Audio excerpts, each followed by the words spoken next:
Hello बच्चों, अब हम करेंगे question 4। Two adjacent angle of parallelogram are 3x minus 4 and 3x plus 16 degree. Find the value of x and hence the measure of each of its angle. यानी आपको question number 4 में बोला गया है एक पैरेललोग्राम आपको गिवन है, यानी एक पैरेललोग्राम गिवन है, इसकी नेमिंग करते हैं A B C and D. अब टू एडजेसेंट एंगल का मतलब है एंगल ए के साथ वाला एंगल क्या है, एंगल डी है। दोनों की वैल्यू आपको इक्वेशन गिवन है। एंगल ए की वैल्यू है 3x माइनस 4 और सेकेंड एंगल डी की वैल्यू आपको गिवन है 3x प्लस 16 डिग्री। दोनों एंगल की वैल्यू आपको गिवन है। बोला गया है x की वैल्यू फाइंड करने के लिए और चारों एंगल को आपको फाइंड करना है। तो यहाँ पे आप देखिए एंगल ए और एंगल डी का सम कितना होता है, 180 डिग्री होगा। तो यहाँ पे लिखेंगे angle A plus angle D, दोनों का सम कितना होगा, 180 डिग्री को होगा। क्यों होगा, को इंटीरियर एंगल है। क्या है, को इंटीरियर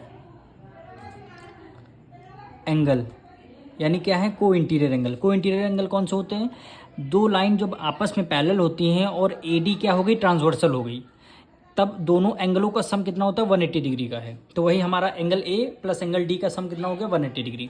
अब एंगल ए हमारा कितना है, 3x माइनस 4। तो एंगल ए के नीचे क्या लिख देते हैं, 3x माइनस 4 प्लस है, प्लस लगा दिया। एंगल डी की वैल्यू क्या है, 3x प्लस 16 है, इक्वल टू हो गया 180 डिग्री। अब इस ब्रैकेट को ओपन कर लेते हैं, यानी 3x minus 4 plus 3x plus 16 equal to 180 degree हो गया। अब देखिए ये 3x कितना हो गया, 6x हो गया। अब ये -4, ये प्लस 16, यानी प्लस माइनस माइनस 16 में से 4 गया, कितना आ गया, 12 आ गया। अब देखिए दोनों में से ग्रेटर नंबर कौन सा है, 16 है। 16 के साथ प्लस का साइन है, इसलिए हमने यहाँ पे प्लस का साइन लगा दिया, इक्वल टू 180 डिग्री। अब यहाँ पे 6x 12 है, प्लस का उधर जाके कितना है, माइनस में हो जाएगा, यानी 180 से 12 आपको माइनस कर देंगे 180 डिग्री से, यानी 10 में से 2 गया, कितना 8 आ गया।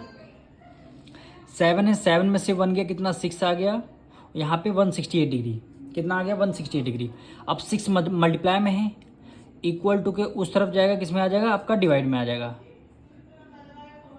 अब इसको डिवाइड करते हैं, 2 3 जा 6, 2 8 जा 16 और 2 4 जा 8 हो गया। फिर हम इसको 3 से हो जाएगा, हाँ 3 से हो जाएगा। 3 1 जा 3, 3 2 जा 6, 2 कैरी गया, 3 8 जा हो गया 24, यानी x की वैल्यू कितनी आ गई, 28 डिग्री। क्वेश्चन बोला गया x की वैल्यू फाइंड करने के लिए और सारे एंगल को आपको फाइंड करना है। जब हमारा x अगर 28 डिग्री आ गया तो हमारा एंगल a हम निकाल सकते हैं, यानी एंगल a हमारा की इक्वेशन क्या है, 3x माइनस 4 इक्वल हो गया 3x की वैल्यू क्या, 28 आई है, माइनस 4 कर देंगे।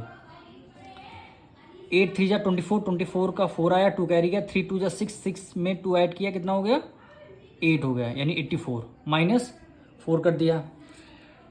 माइनस कितना कर दिया हमने, 4 कर दिया। तो हमारे आंसर क्या आ गया, 80 डिग्री आ गया एंगल ए।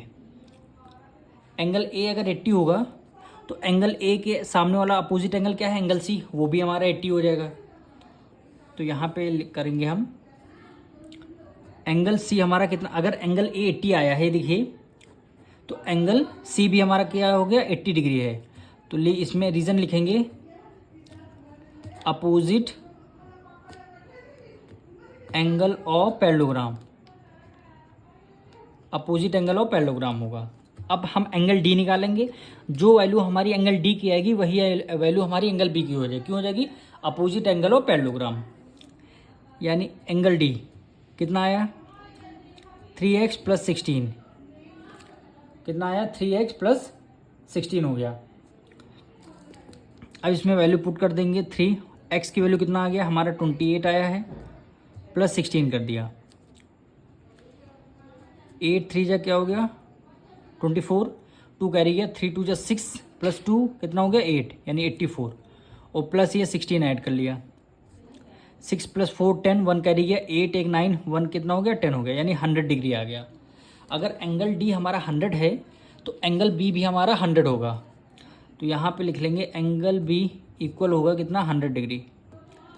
रीज़न क्या लिखेंगे, अपोजिट एंगल ऑफ पैरेललोग्राम, यानी क्या होगा, अपोजिट एंगल ऑफ पैरेललोग्राम। यही क्या हो जाएगा, हमारा आंसर हो जाएगा।